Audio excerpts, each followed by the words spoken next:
Hi guys, for those of you watching the market and closely watching especially the reserve residents over yesterday, because now it's for those of you who are very observant, you realize that this is a crazy timing. Yes, it's been a long day for me, but tomorrow is gonna be another one, so I'm not gonna be, so I'd rather just clear this video first. Anyway, it's quite an interesting thing. I think a lot of people are raving like, oh, this is like a biggest deal of the year, blah blah blah. And then, well, I'm just here to share a little bit of my thoughts on this, because naturally I think compared to what I kind of projected based on the previous video, I mean, it's a little bit lower than expected, but does it mean that it becomes like a wildly attractive launch? Is it like the best thing? Is it like still the best deal of 2023? Well, I'm sorry to say, I still don't think so. But the funny thing is that everyone is not everyone lah, of course. A lot of people are suddenly raving, oh no, this is like the best deal. We've missed out on the best thing. Wow, making a lot of noise, blah blah blah, and saying that wow, you're selling at 2002 plus PSF. I mean, come on, face the fact. You sometimes when the funny thing is when people want that particular development, they'll always pull out the most ridiculous stats to come and say, to kind of justify things that they want to justify. And then when it comes to comparing things that they don't like, then they'll pull out the most ridiculous, like example, the highest PSF. So for example, maybe people even can say that, oh, Lantern model is selling at 2,500 plus PSF, and then this one is selling at 2002 PSF. So I mean, for those people who want to compare like this, I would say continue, carry on. Please do carry on, so that we have one less logical investor in the market, so that we can take advantage of those people who are not so logical. It will always be people, I would say, on our interest to not convert these kind of irrational investors lah, because the more rational investors we have in the market, the worse it gets, right? So anyway, this has surpassed most of the expectation. 66%. I myself expected much lower, maybe about 40% initially, but considering that they purposely launched below the indicative price, so this definitely I mean, if they launch below indicative price by maybe about 50 to 100 PSF, then I think it's very obvious that it's not going to stay at 40% lah. So it seems that this is the trend across the previous one, which was Continuum, and then followed by the reserve residents. But of course, these reserve residents launched a lot lower than their indicative, and that's why I think they themselves, they know the strategy. They are able to capture quite a lot of the buyers because of this expected indicative, and then boom, wow, the PSF is much lower than indicative, right? So this must be a super good deal, and then everyone chung in lah. But one thing, as I mentioned in the previous video, is that a lot of people neglect the supply aspect. Remember, after all, yes, this is integrated and all, but this after all still a 99 year. You have quite a few freehold, very solid competitors in the area, and that is a very very big concern that a lot of people are overlooking easily because they are being tied down by how supposedly how attractive the show flat is. Anyway, we'll move on. As a disclaimer again, whatever I share today just based on my own point of view. Make sure to do a due diligence and before you proceed. Okay, just a quick recap of this article. Started from this PSF, hit a high of almost 2008, which is pretty insane, but this is a very big unit. Average, it was 2450. It's almost like, I think, Tembusu Grand kind of price. So three of them foreigner, but they didn't pay ABSD due to them being US, and then they have the free trade agreement to support them. Strong demand for the 1-2 betas. In fact, it was wiped out, but apparently there were already some bounced out unit, which I'll share a little bit later. So yeah, for those who are wondering, NTUC, unfortunately, Cold Storage has been confirmed. So yep, for those of you who are hoping for NTUC, I mean, your hopes are pretty much dashed. So I mean, yeah, maybe some of you who have been briefed at the show flat, maybe not all. But those who are hoping for a little bit something a little bit more affordable to the masses, then you'll be in for a disappointment. But then again, if you can afford to pay a premium for this integrated, then what is Cold Storage, right? So anyway, why are they able to launch lower? I think the answer is very obvious about their premium price. This is just an indication. This is not a full indication of whatever was released and so on the actual day. But let's see. Minimum PSF for all these units, they have 2.4, blah blah blah. And the funny thing, like what I mentioned, a lot of people just focus on this column, and they also didn't focus on this column. And the most important thing they need to focus on is actually somewhere in the middle. So like what I say, if you refuse to, if you just want to bring across your own agenda, then fine lah. I mean, just leave it. I'll just leave you as it is. I'm not here to win a fight. I'm not here to argue with you. I'm just here to present the facts. If you are not okay to take the facts, then I'll just move on with my life. I'm not here to kind of change you. It's not. I got better things to do in life, right? So this is what it is. Majority, after all, is still somewhere in the middle. So I think that is something that we want to take note more. But of course, if somebody managed to get in at 2.2 something, I think you are very safe lah. I still wouldn't say that this is wildly attractive. Like this is the number one best thing that's gonna happen. This is gonna be a next Whistler Grand or whatever thing. But it's just that yes, the risks are a little bit lower. Definitely. So will they lose money? I highly doubt so. Will they make super big high ROI? I highly doubt so as well. So for those people here, I think let's just hope that they're buying because they really like this development. And then the funny thing is that there were quite some that were already transacted. Okay, and line it up even before the launch, even before the VIP on Friday. And you can see the contract date. So who are this group of guys? Maybe a little bit mysterious, but lowest previously they were already buying at discount price. And from what I know, the prices already went up. For those of you who are thinking that, wow, this is such a good price, I'm getting it at the lowest price possible. Unfortunately for you, from what I know, these prices are even lower than what you see on the price list yesterday or Saturday. So whether is it still the same price as those on the Friday list? How many times is it being pushed up? That one I leave it to you to go and figure out. So how they derive the VVIP is really depends on whether they want to share with you, but I highly doubt so. But one thing I can say for sure is that the prices definitely has moved before the main launch day on Saturday. So does it mean that it is always this means that this is the the best development with 66%? So is this the best in 2023? Like what I mentioned just now, I don't think if you are trying to compare like a OCR and then with the highest PSF transacted with a lowest PSF transacted for this particular development, then I'm not here to argue with you, and I don't want to argue with you, and you're definitely not somebody that I want to talk with. Because it's just probably a waste of my time. So, yep, like what at least for me, nobody has a crystal ball for sure.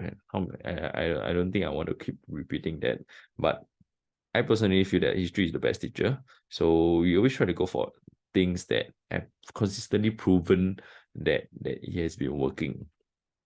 Okay, it's like why we have certain values today is because they prove that they kind of shape the society in a successful manner, and that's why we keep those values even from like thousands and thousands of years ago. But same thing over here, as much as possible we try to stick to something that was proven. And previously we look at this CDL launches 150 units for Whistler Grand, and then total was 716 and you calculate the percentage is only about 20%, but doesn't mean that it was a failure at that point. Maybe then maybe developers ganchong a little bit, and then they managed to really do well at the start, and then people think that it's a failure. But the funny thing is it happened to be one of the best launches. So does it mean that just because 66% here today and you missed out, does it mean that you already missed out on the biggest opportunity that there is? Then I think this is a very good example of why launch day performance doesn't always mean that it doesn't always mean that it's gonna be the highest ROI kind of investment for you. So just because other people are buying just doesn't mean that you have completely missed out. So don't think it is that way. The funny thing is that when it comes to Jalan Anak Bukit, right, when we are maybe recommending other developments. And then there's a little bit of road. I'm not even talking about this kind of roads. Later I'll talk about this in a while. When we talk about maybe 1 lane, 2 lane, people already started making, hey, this is a road facing. Oh, this is gonna be noisy, blah blah blah. And then the funny thing is everyone is talking about how the TRR is a biggest deal of the year because blah blah blah, the PSF is 2002, 2003, even 2004, and even 2005 suddenly seems like a good deal. But they conveniently just ignore the fact that this particular development is surrounded by all these roads, but because it's an integrated development, so they justify to themselves that, hey, maybe this after all, no Beauty World. Hey, Beauty World, I remember 1-2 years ago when we talk about Beauty World, right?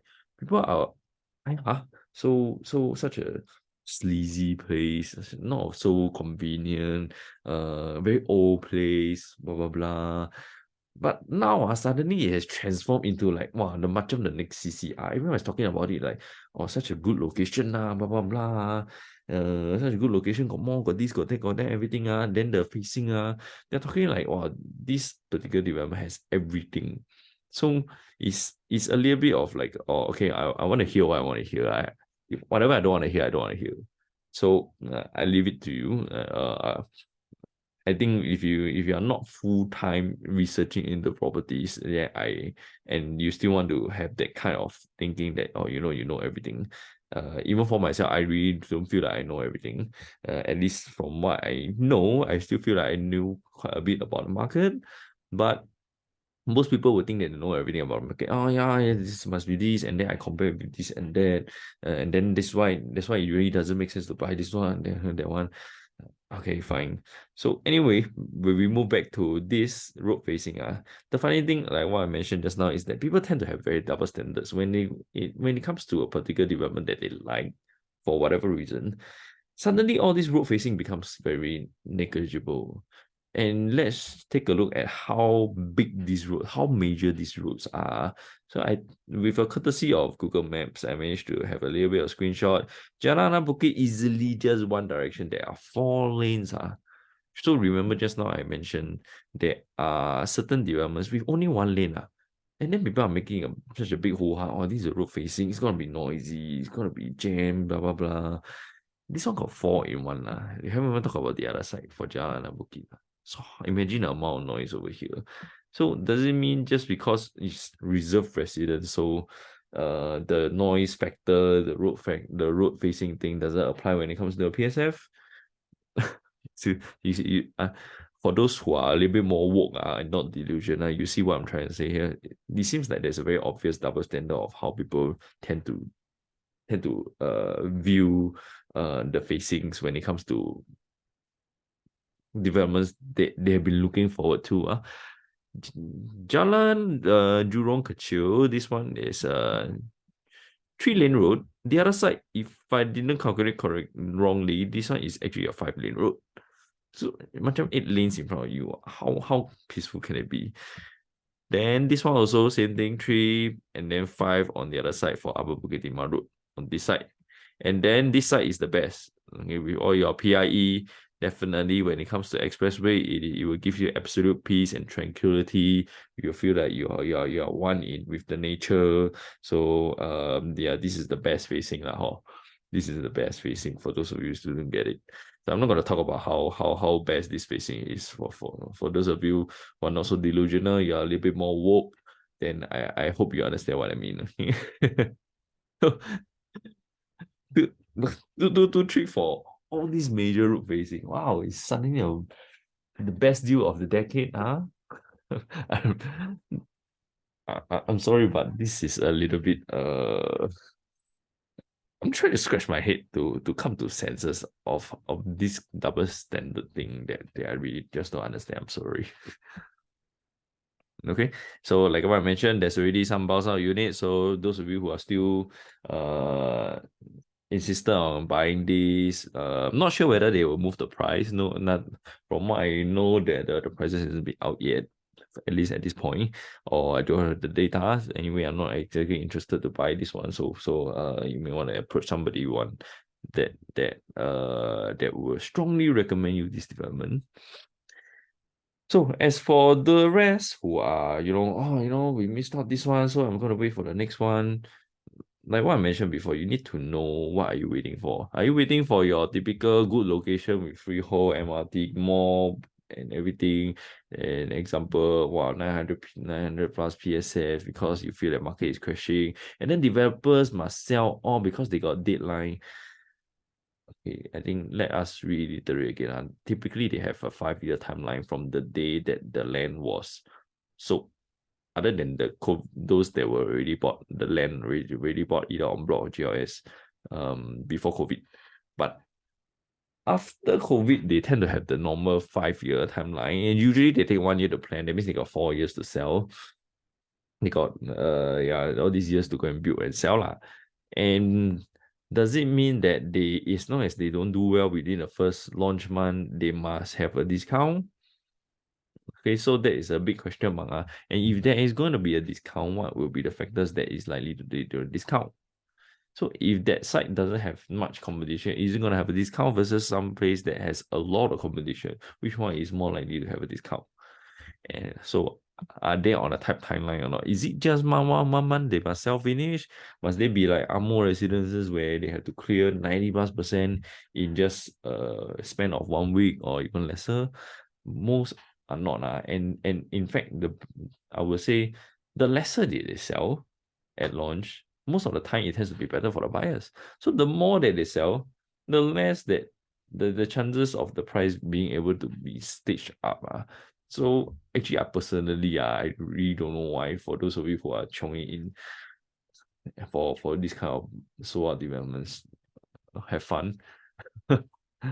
So I'm sorry. So I really think that it may be a good thing for the development to not sell out that early. After all, you look at what Whistler Grand did lah. When they launched, it was like 20%, and then what happened after that? Okay, I'm not gonna keep repeating and showing the same chart.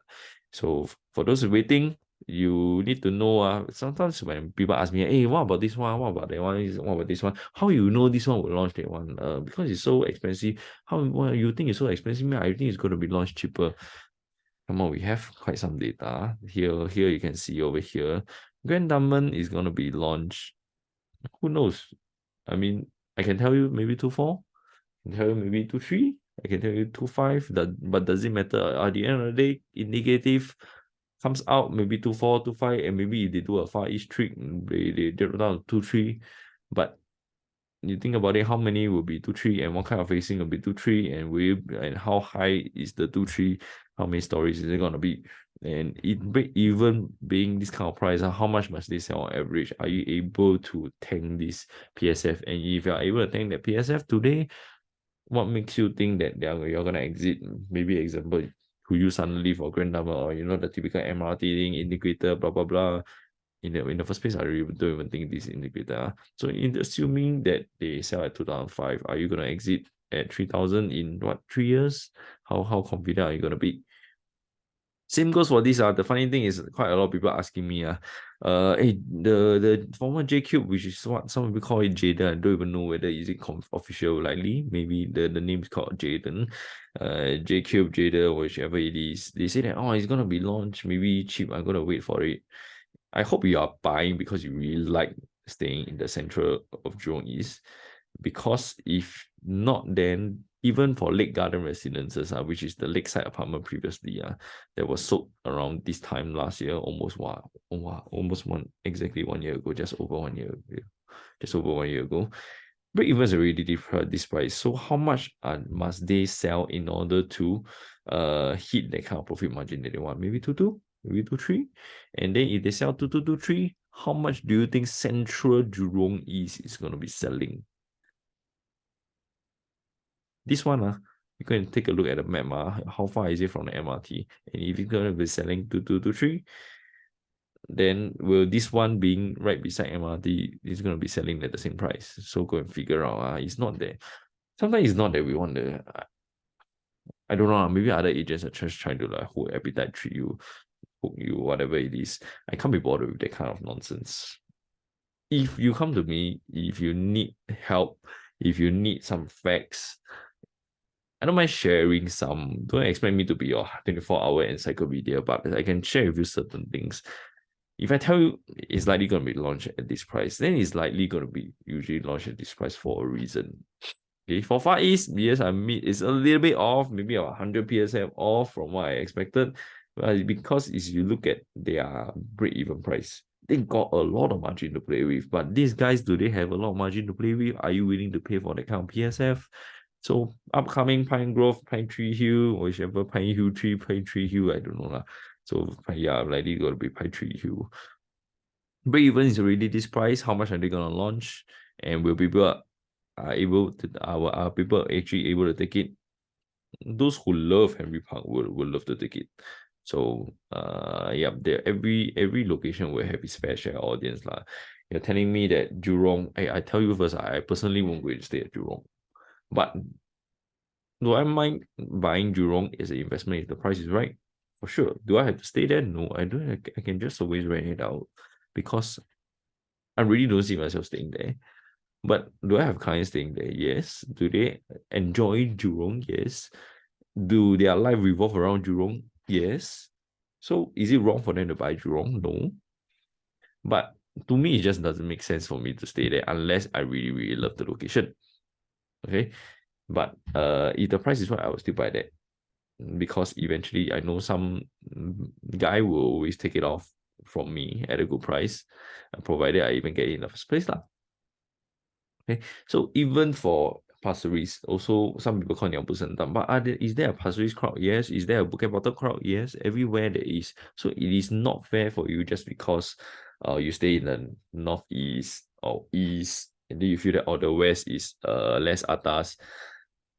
Come on, the other side also feel that the east side is also not as atas. So don't have that kind of location bias. Most important is look at the numbers, look at the macros. That will allow you to stay more logical. A lot of people just go and judge location just because you like or you don't like. You have your own preconception here and there. Say, but the funny thing, if you look back again with Instagram, that kind of location, most people wouldn't consider that. You have nothing and it's so difficult to get out. And then even if you want to get out to the expressway in the morning, it's gonna take one whole big round. How long are you going to even break to the expressway? But guess what? That guy is one of the biggest winners today. So if you just keep thinking like this, unfortunately for you, you won't make a very good investor. And like what I mentioned a lot of times before, if you need help for investment, pure investment especially, you can come to me. But if you need help because you want an investment, but you really want a place to stay, and you know you're very emotional, I don't want this place, I don't want a place, then do me a favor, don't take away my time from other clients. I have other clients that really deserve my time. So don't come to me because I really cannot connect to you. I really cannot feel your desires, and I don't want to, because it really takes away my judgment for logical investing. And that is something that I don't like. So don't bring your emotions to me because I don't need them, unfortunately. Okay. So most important thing is when you're looking back on life, make sure you regret nothing. Don't look back and say, last time I should have done this, last time I should have that, last time I should have looked at Twin View, at the West Coast View, that side. Last time you should have done this. Last time maybe I should have bought Bitcoin where it was $1 or maybe even 10 cents. But now I look back, oh man. But do I regret not buying Bitcoin? No, actually I still don't. Maybe it was a stupid decision, but I knew that it was something that I wouldn't be comfortable about. So well, do I regret look on my investment journey? Probably not. I have my fair share of mistakes, but at least they kind of shape who I am today to be a lot more conservative in terms of risk management. So anyway, it just happened that I was having just some durians, just 2 pieces of durian that my mom randomly bought. So yeah, while I was eating it, I remember the some experience the whole extended family of us went to Bandung like a few years ago, maybe about 5, 6 years ago. And I remember me and my brother and my cousin, we saw some durian store, so we alighted the bus, and then we went to choose the durian. Wow, we choose the nice ones. Wow, fat, nice color, smells good. Then we taste, oh okay, like how to go wrong, right? And the funny thing is that when we go back to the villa that we were staying at, it seems like they totally switched the durian, or we somehow the durian just turned out awful. It's like there's no taste, there's no nice taste at all. And everyone eating it was like, they don't want to comment so much. And you feel bad because the three of us were the one that made the decision to buy the durian. But we bought a durian because we think that, oh, it looks good, it's fat and round, and then the color is like, wow, so nice, greenish, or it looks like it's super ripe. And then we even tasted a little bit already, right? So we thought that what can go wrong? So apparently everything went wrong. Because are we in the trade for durians? No. So very likely that's why I stopped buying durians, because I know I'm not good at buying durians. But so how does it relate to property? In this sense, how I was thinking like, yeah, because I'm not saying that if you are not good at buying durians, then don't go and eat durian lah. You can go and find the right advice, go and seek the trustworthy kind of durian seller.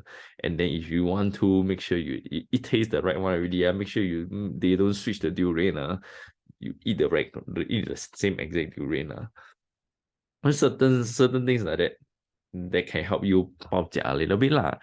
So yep, in a nutshell, if you think about it, when you want to buy durian, will you buy because will the best durian be the one that the Malaysian PM and the Singapore PM is choosing, right? This one look fat and round. Does it mean that it's the best durian? Just because somebody, hey, I think you should buy this one because near MRT here and there, because this somebody that you're familiar with or maybe has some authority in your life tells you to do this and that. But does it mean that they're actually really good at choosing the durian? Is it the right one for you? Or is it that this guy who is the actual durian seller, is he actually the one choosing the right durian? And this is a durian that I personally don't think that I will pick. Is it actually a right durian? I really don't think so. I'm not gonna infer just from this picture. But maybe since he got the guts to post with this one, maybe this one is the right durian. But he himself would be the one that knows best whether this is actually a good durian. And in fact, the best durian I ever had in my life was somewhere in Malaysia, where it was like a distant cousin where they had a durian store. And then I went there. I remember looking at the durian, it's like one of the ugliest one that I've seen. And this guy opened up the durian. Wow. The color doesn't look kind of meh. And then when I tasted it, wow, it's one of the best durians I ever had. So just because something looks crappy on outside doesn't appeal to whatever you were looking for in the first place, it doesn't mean that it's the bad durian. Okay, I hope you get what I mean. I'm not going to talk too much about durians. I'm not a 专家 here. So just because everyone is rushing over to go and buy that durian, because everyone try to look pro, everyone try to sound that they are pro, and then they go there and okay, I look at this unit. I think this is a good unit because of PSL, little facing here and there, and then maybe the layout is good. And for the I don't know how many hundred times layout, I repeat again, is very subjective. I have a teammate who has opposite views with me when it comes to layout. I love dumbbell layouts, but he tells me that he hates dumbbell layout. So layout is very subjective. Okay, so this is just another thing that some people may want to know. But just because your friends and everybody else in the crowd is choosing durian, doesn't mean that they are always choosing the right durian. Because you look at this, 76% sold over launch weekend. But for those of you who know you know the how the price shot turned out. On the other hand, this one, 150 units, the agents who are smart, I know of a particular teammate who bought this and make a big chunk of profits over here. And if you ask him that time, does he feel scared? Yes. But did he make the right decision? Yes. So is he actually the real durian deal? Or is he this kind? Which one will you want to follow? Will you want to follow the crowd or you want to follow the real deal? Okay, I'll leave it to you. So important thing is, I will feel, if possible, try to follow the durian seller. Try to follow the durian seller and make sure, of course, get the right durian seller that is trustworthy. Follow the durian seller. Don't just get a salesy kind of crap kind of durian seller. Get the right one. And then follow him very, very closely. Forge the right relationship with him so that he can give you the best durians. Okay. So how did my durian turn out? Is it very hojia? Unfortunately, no. Okay, because I used to think that my mom picks very good durians, but apparently these two didn't do the trick, unfortunately. So, but when it comes to property, I'm very sure that I'll be able to pick the right durian. So in fact, I even just recently just got one of my investment property. So you have to in fact I already shared with some of my clients already, but some of them, of course, they would be judging on the location here and there, but I can't really be bothered because ultimately I already shared with you, as a durian seller, which one is the right durian. If you still want to pick the durian that your good friends are picking, then by all means go ahead and pick. But I already jump in to go and buy the durian already. If you don't want to follow the durian that I'm choosing, then I think it's just too bad for you lah. Okay, so let's just see in a few years' time how the durian is gonna be. Okay, that will be all we have for today, and then have fun picking the right durians. See you guys. Bye bye.